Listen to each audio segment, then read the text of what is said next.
Issue 188. Sonic wakes up chained in a dark smelling place surrounded by his enemies and wonders how he got here. I'm wondering that too, Sonic, because it didn't make it clear through the panels that he was kidnapped last issue.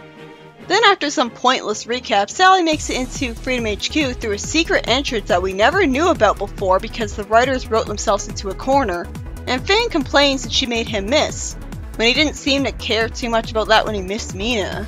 Sally, who's so out of shape that she's out of breath despite only running for a grand total of 10 seconds, explains the situation to Amy, who says that she's the only one here for her. I think the only time Amy was useful so far on screen was when she fought that army of robots heading for Robotropolis. I hope she'll be useful here at least. Finn complains that Sally made a miss 3 times in his career and gets snuck up on by Amy, who throws him into the mud. Sally tells Nicole to send whoever's available to Freedom HQ and rearrest Finn, putting everyone on alert because Sonic's been kidnapped. Nicole is told that there's no time to rally the others, and Amy and Sally go after Sonic and UFO. Sonic, who's still shackled up, is taunted by Coconut, Scratch, and Grounder, with Coconuts for some reason just assuming Sonic had forgotten about them with no proof. That's something that kinda interests me about these three, is that they have some kind of inferiority complex for being old model robots compared to new, shinier ones.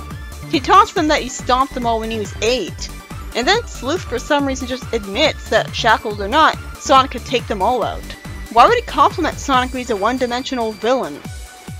He then asks where Moggle is so he could be paid, and Moggle tells him and Coconuts tells him Moggle's busy. Then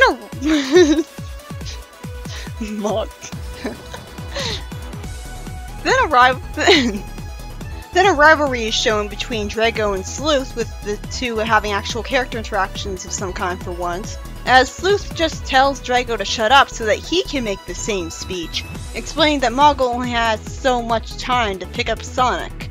Then Sleuth says for some reason that Coconuts can take Drago, even though Drago's way bigger and muscular than him. What is it with Sleuth all of a sudden vastly overestimating weaker opponents? Sally, in Casino Night, talks as if she's never been in there before, when I remember her being here pretty clearly in the James Bond parody, and she explains that she came here because she heard Sleuth mention the place. Jeffrey then tells her Elias assigned him to track down Moggle, and gets an idea of his next move. Jeffrey explains that Hershey's not here because Gunn's intelligence got wind of things and pushed for Rouge working with him, and then he says that he lost contact with Rouge recently. Suddenly, Rouge shows up. That fast. So an interesting plot thread of conflict was brought up just to be dropped and never followed up on in the span of one panel.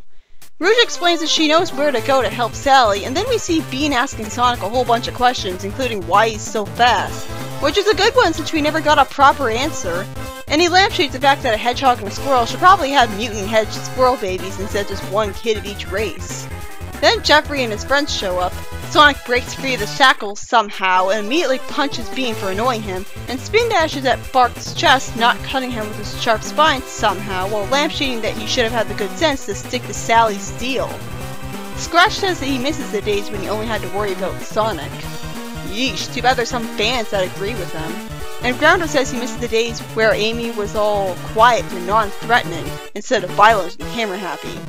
Rouge tells Sleuth that Moggle's already paid her, is asked if she's turning traitor, and she says, "Hardly, this is small scale, honey," and then starts to tell him what he needs to do.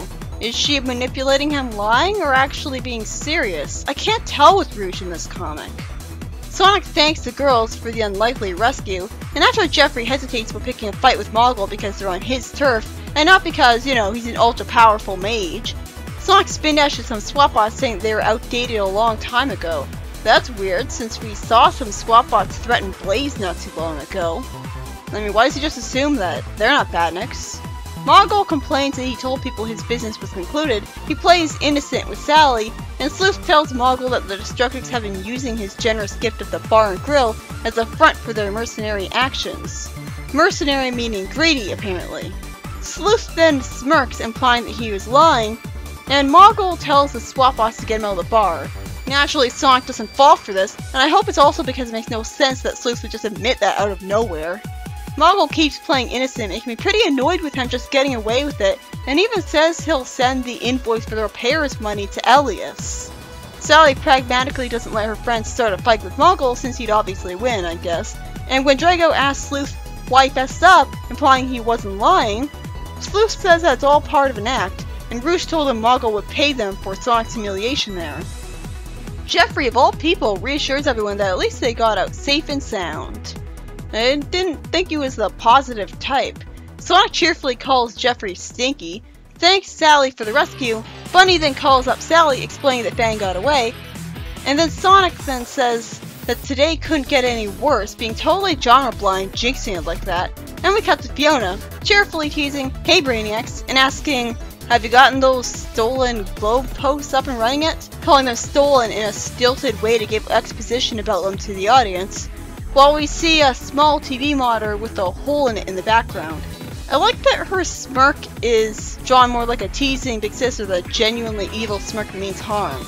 Maybe it's because she's talking to Miles, as he, and the rest of the evil twins for that matter, are finally in their most recognized unique designs. Well, the colors are off though. Miles says, looking annoyed that they'll be on schedule, and continues to look resentful as Fiona points out to him and Boomer that they don't want to keep him waiting. Miles raises his fist, looking irritated, so I guess that was supposed to be like the finger? And then Fiona asks Alicia and Patch if they're ready to go too. Alicia resentfully complains, "More than you'd ever be." What does she mean by that? Is she implying she'd never be ready to go because she thinks Fiona's weak and incompetent? Is it a whole she's an outcast because she wasn't always part of the gang thing? Sadly, it's never outright explained. After Fiona gets irritated with her and Alicia shows she's more short-tempered than Sally by being willing to try and repeat her insult, Patch grabs her arm to get her to stop before she hurts herself, because the person who murdered Antoine's father cares about her well-being, apparently. He shows himself as the more level-headed, only sane man here, which is weird because the last time we saw Patch he was notably violent and short-tempered to a murderous extent, quite a contrast from here. He holds her back, saying, "My princess, no." Again, it should be my princess, with an E at the end of the princess, and since he calls her my, does this mean they're dating? A universe where Antoine and Sally did get together would be interesting, so I'm sure this won't ever be brought up again, because nothing's allowed to be interesting with the evil twins. Alicia reluctantly says they'll be ready when she is, and Scourge asks Fiona, calling her babe, how they're looking. The story ends with Fiona calling Scourge Your Majesty as he sits on the throne with a really weird looking gray, crown? It makes sense that he looks annoyed because just sitting on a throne with nothing to do must be boring as shit, especially for him. So wait, he's on a throne, but we just saw Miles in a room with a broken TV in it.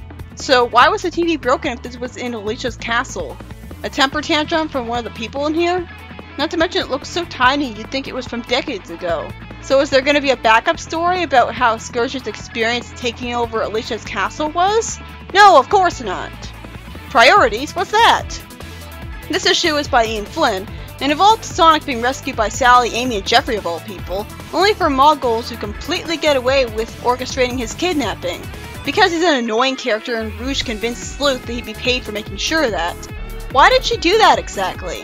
What would she have to gain from keeping Muggle out of trouble? Although I'm not sure what the heroes are even planning to do to him once he gets in trouble because he has the Chaos Emerald in him again, and he broke out of jail without it last time. So Rouge just arbitrarily looks like she had a villain moment for no reason other than to annoy the heroes pointlessly. At the very least, the story ends with it being revealed that Scourge took over Alicia's castle, with Miles and Boomer working together to get some globe posts up and running that were stolen from Kintobor, I assume. By the way, why couldn't Scourge just use his warp ring? Why would he need globe posts to warp his friends to Mobius in the first place? It's not like the warp ring can only take one person, because one of them was enough for him and Fiona.